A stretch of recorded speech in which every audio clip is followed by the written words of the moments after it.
One Memphis native says, if you're not ready to leave, then don't look. It's the subtitle of her new book, The Cellular Effect, where she discusses how cell phones and social media contribute to a lot of marital problems and breakups. So Leticia Ross is here to tell us more about her book. Good morning, Leticia. Good morning. How are you? No, so tell me, I mean, I try to keep my wife away from my phone. Let me just say that. Not because I'm doing anything wrong. I just don't want her in there. How is this impacting relationships?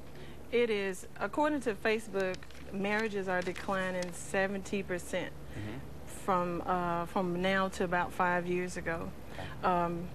People go on Facebook, and it's supposed to be about networking and business and things like that, but husbands, wives, they try to find out the passwords to your information, and they go in and they find out things that you've done and shouldn't be doing, and it ends in domestic situations.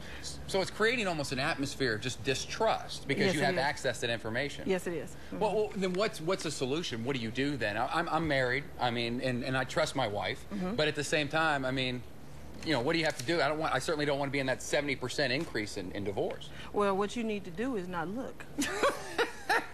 She's been telling me that since before we got married, honey. See, don't mess with her email. If you married her and you're supposed to trust each other, that's what you took vows for, then don't look at her information. I'm sure that you have probably several different emails that you use because of your business. You have Fox 13, you have your personal emails and things like that, and she could look at an email and misconstrue it. I understand. It could not be what she thought it was, and you could have told her, I got off at 7, but really you got off at 5, and you didn't mean to not tell her what time you got off, and she's wondering what you were doing for those 2 hours. And then she picks up your cell phone, and you got all these different text messages in there, meet me at the store, meet me wherever, and it says, Chris.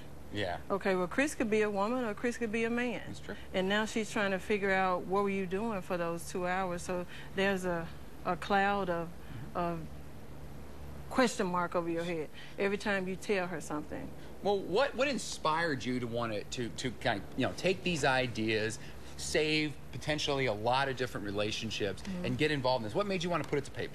I needed to touch some souls, and I needed to save some lives, because when I was married, I thought I was going to lose my mind behind it. I kept questioning my self-worth, and I knew I had taken vows to the Lord, and I couldn't understand why he wasn't honoring the vows that we took, and I just knew it wasn't me. And I talked to the Lord and told him, well, I tell you what, maybe he's just not the husband for me. Certainly. He's the husband for somebody else. We're not on the same page. So I either was going to lose my mind behind it, or I was going to write about it. So I felt like if I wrote about it, I would be an inspiration to other people, and they would learn how to heal. I talk about a lot of things that he did to me and everything, but behind that, I healed. So I'm just trying to let everybody else read my testimony and tell them, don't look.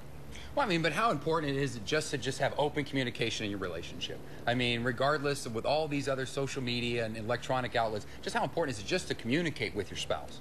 Well, communication is down as well. If we want to tell each other something, we don't pick up the phone and talk to each other. We do it through a text message. I found out what you're doing through Twitter. It was never like that. When I was in high school, we talked to each other, and marriages stayed together more. We had big mamas then. Yeah, there are no more big mamas now. No. You know. Leticia Ross, thank you so much for your You're time welcome. today. And if you want to get the book, it's called The Cellular Effect, right there in front of your screen. And right now we're gonna take a break, and you're watching Fox 13's Midday Show.